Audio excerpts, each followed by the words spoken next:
இது குறித்து பேசுவதற்காக மதிமுகவிலிருந்து எம்பி துரை வைகோ அவர்கள் இணைந்திருக்கிறார். அவரிடம் பேசலாம். சார், இணைப்பில் வந்தமைக்கு நன்றி. தற்போது எதிர்க்கட்சித் தலைவர் உதயநிதி ஸ்டாலின் 9 பிரிவுகள் அவர் மீது பதிவு செய்யப்பட்டு கைது செய்யப்பட்டு தஞ்சாவூர் அழைத்து செல்லக்கூடியதை நாம காட்சிகளாக பார்க்கிறோம். இந்த கைதை நீங்க எப்படி பாக்குறீங்க?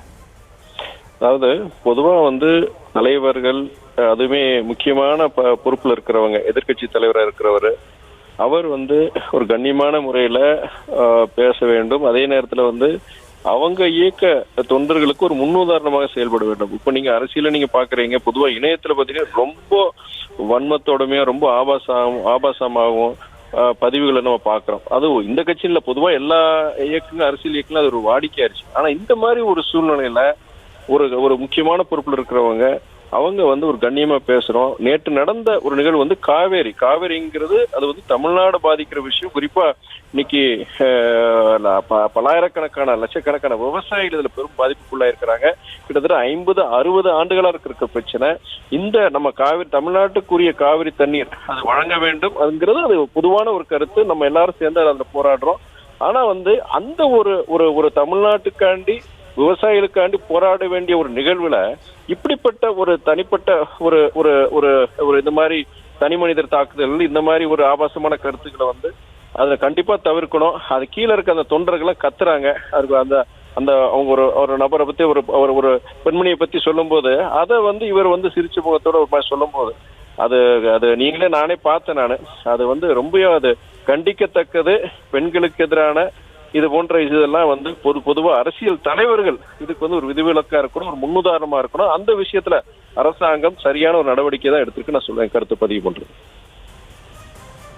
சார், அரசாங்கம் சரியான நடவடிக்கை எடுத்திருக்கிறாங்க அப்படிங்கிறது உங்களுடைய கருத்தா இருந்தாலுமே திமுக அதனுடைய கூட்டணி கட்சிகள்லாம் என்ன சொல்றாங்கன்னா, இது ஒரு அவசர நடவடிக்கை, நாளை தினம் சட்டமன்றம் கூட இருக்கு, அதை நிறுத்தணும் அப்படிங்கிறதுக்காக சில விஷயங்களை உங்க முன்னெடுத்துக்கதா சொல்றாங்க.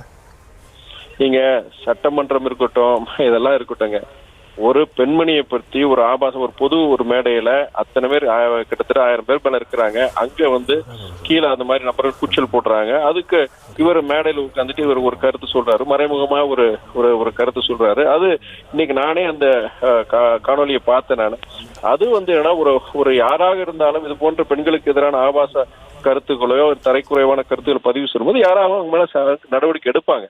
இதுல நாளைக்கு சட்டமன்றத்துக்காண்டி நீங்க இது பண்றதுக்காண்டி சொல்றாங்க, செய்யறாங்க, அது ஏற்புடையதல்ல. இது ஜனங்க இன்னைக்கு பாக்குறாங்க. ஜனங்க, நான் எனக்கு தெரிஞ்ச வரைக்கும் இது பொதுவான ஜனங்க இது கடுமையா அது ஆட்சேபம் எல்லாருமே. நீங்க அரசியலை கடந்து பல பேர் இதை அதுவும் ஒரு முக்கியமான பொறுப்புல இருக்கிற ஒரு தலைவர் இப்படி ஒரு செயலில் ஈடுபட்டுறது ஒரு கடும் கண்டனத்துக்குரியதான் எல்லாரும் நான் பதிவு பண்ணிருக்கிறேன். உள்ள ஒரு பதவி, அந்த பதவியில் இருக்கக்கூடிய ஒரு நபர் அப்படிங்கிறது அவர் என்னென்ன விஷயங்களை பேசுறாரு அப்படிங்கிறத கீழே இருக்கக்கூடிய தொண்டர்கள் இருந்து மக்கள் வரைக்கும் பார்ப்பாங்க. அதுவும் திமுக மாதிரியான பாரம்பரியமான கட்சி, கலைஞர் வழி, மு.க. ஸ்டாலின் வழி வந்தக்கூடிய நபர்கள் இப்போ இங்கு எதிர்க்கட்சி தலைவராக இருக்கக்கூடிய உதயநிதி ஸ்டாலின் பேசக்கூடிய பேச்சுகள் எவ்வளவு கண்ணியமா இருக்க வேண்டும் அப்படிங்கிறது ஒரு எடுத்துக்காட்டா இருக்கு. அவர் இந்த மாதிரியான பேசுறது அடிமட்ட தொண்டர்கள்ல இருந்து, பொதுமக்கள் இருந்து ஒரு தாக்கத்தை ஏற்படுத்தாதா? அவங்க சில விஷயங்களை மாற்ற மாட்டாங்களா, கத்துக்க மாட்டாங்களா இதுல இருந்து? இதுதானே சொல்றேன் நானு.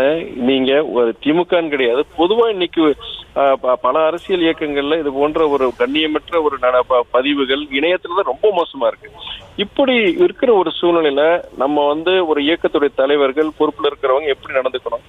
அது என்னன்னா இப்போ இது இந்த மாதிரி பேசுறது செய்யறதுன்னா மேற்கொண்டு இது போன்ற இழிவான செயல்களில் ஈடுபடுறதுக்கு உண்டான அந்த ஊக்கத்தை கொடுக்குங்கிறது என்னுடைய இது.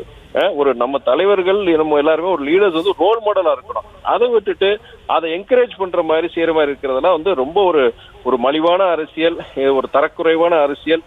இது மாறணும். இது அவருக்கும் சரி, அந்த இயக்கத்துக்கு நல்லது கிடையாது.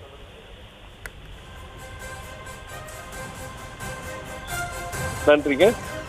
நன்றி சார். இணைப்பில் உங்களுடைய கருத்துக்களை பகிர்ந்தமைக்கு நன்றி. நன்றி.